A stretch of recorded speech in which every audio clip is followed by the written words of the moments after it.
ये सख्त हैरानी का सबब है कि वो जो सीपीएमटी में इतनी बढ़िया रैंकिंग लेकर डॉक्टर बनी हो, वो इतनी रेडिकलाइज कैसे हो गई कि उसने फिर एक गैंग बना डाला। वो गैंग जो उसी जैसे दूसरे ब्राइट डॉक्टर्स को रेडिकलाइज करती चली गई और उन डॉक्टर्स ने फक्र के साथ अपने ग्रुप का नाम ही रख दिया radicalise doctors.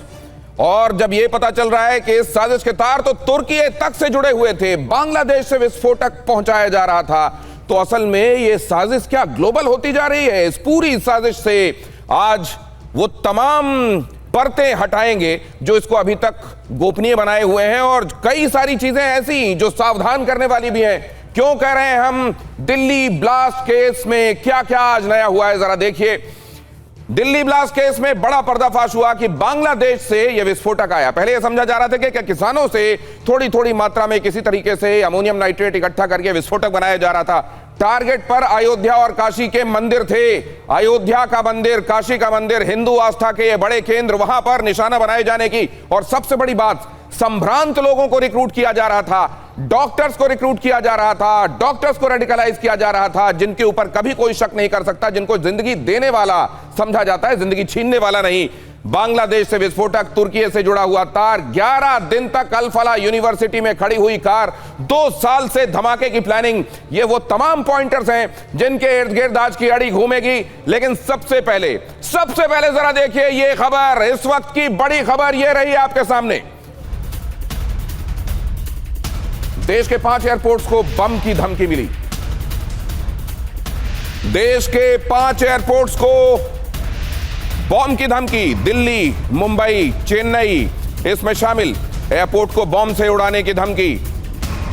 Trivandrum, Hyderabad airport को भी धमकी मिली। यह बहुत बड़ी खबर है। देखिए, इस दिल्ली ब्लास्ट के बाद एयरपोर्ट को बम से उड़ाने की धमकी। जब एक खास तरह की मानसिकता इस समय देश में प्रिवेल कर रही है, उन लोगों की भी जिन्होंने इस ब्लास्ट को होते हुए देखा है, उन लोगों की भी जो ये समझ रहे हैं कि अब इस तरह का केस जाहिर है 12-13 साल के बाद अगर दिल्ली में देखने को मिला है तो ये वन ऑफ इंसिडेंट किसी तरीके से हो गया, लेकिन अब इस तरह की घटनाएं नहीं होंगी।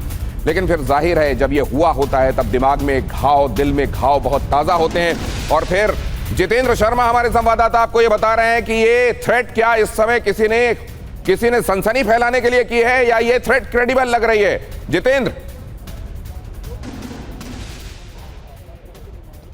जी बिल्कुल, देखिए दिनेश, ये तकरीबन दोपहर 3:30 बजे इंडिको को एक ईमेल रिसीव हुआ जिसके अंदर इन 5 एयरपोर्ट का नाम था। सभी इंटरनेशनल एयरपोर्ट है और वहाँ पर बम ब्लास्ट की धमकी दी गई थी। हालांकि पूरा चेक किया गया, अभी तक कहीं भी कुछ भी नहीं मिला है, तो कहीं ना कहीं इसको देखा जा रहा है कि नॉन स्पेसिफिक एक थ्रेट थी ये, तो फिलहाल अभी तक इसको रूल आउट किया गया है। लेकिन फिर भी जाँच एजेंसियाँ पूरे तरीके से हाई अलर्ट पर हैं। नहीं तो पता चल गया क्या इसके आईपी वगैरह से, किसी से ये पता चल रहा है कि कहां से ओरिजिनेट हुई है मेल, किसने इसको भेजा क्या ये? और खास तौर से क्योंकि एजेंसीज में अब वैसे लोग भी हैं जो ये समझते हैं कि किस तरह के कहां से आने वाली मेल्स को क्रेडिबल समझा जाता है, जिसमें कुछ लगता है कि हाँ वाकई इसमें एक्शनेबल कुछ है, और कई जगह से आने वाली मेल्स को ये होक्स समझा जाता है। क्या इसको डिफरेंशिएट किया जा सका?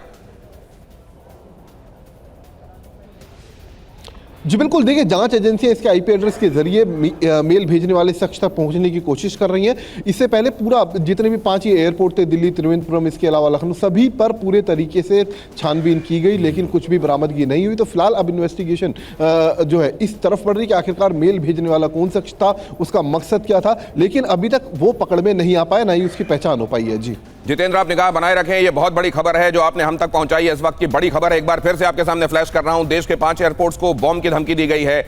दिल्ली, मुंबई, चेन्नई एयरपोर्ट्स पर बॉम्ब की धमकी, त्रिवेंद्रम और हैदराबाद एयरपोर्ट्स को भी धमकी भेजी गई है। दोपहर 3:30 बजे ये मेल आया है एक फ्लाइट सर्विसेज प्रोवाइड करने वाली एक कंपनी को, और इसमें यह धमकी दी गई है कि इन तमाम जगहों पर बॉम्ब से इन जगहों को उड़ाए जाने की तैयारी है। तो इस समय जिस तरह का माहौल पूरे देश में प्रिवेल कर रहा है, क्या कुछ लोग, कुछ शरारती तत्व इसका फायदा उठाना चाहते हैं, या वाकई इस समय किसी भी तरह की धमकी को, किसी भी तरह बात को बहुत ज्यादा गंभीरता से ले जाने की जरूरत है? अगला देखिए, एक इको स्पोर्ट्स कार। दिल्ली धमाकों के बाद एक बहुत बड़ा अलर्ट आ रहा है। दिल्ली पुलिस को एक और कार की तलाश है।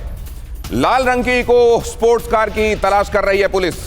दिल्ली पुलिस की 5 टीमें कार की तलाश कर रही हैं। जांच में पता चला है कि संदिग्धों के पास i20 के अलावा एक और लाल इको स्पोर्ट्स कार भी थी। इस कार को लेकर उत्तर प्रदेश, हरियाणा पुलिस को भी अलर्ट भेजा गया है।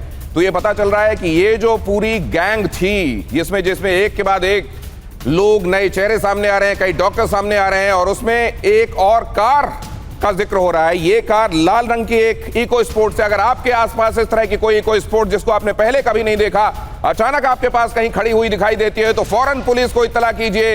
ये लाल रंग की इको स्पोर्ट्स है जिसको दिल्ली पुलिस तलाश रही है। इसमें भी विस्फोटक हो सकते हैं, या इस पूरे मामले को उसका से पर्दे हटाने के लिए इस कार की भी तलाश और इसको ढूंढा जाना बहुत ज्यादा जरूरी है। आज की अड़ी में आइए अब इसको आगे बढ़ाते हैं। साजिश के तार कहां कहां जुड़े हुए हैं, कौन कौन इसमें मुलव्विस है, इसको समझने की कोशिश करते हैं।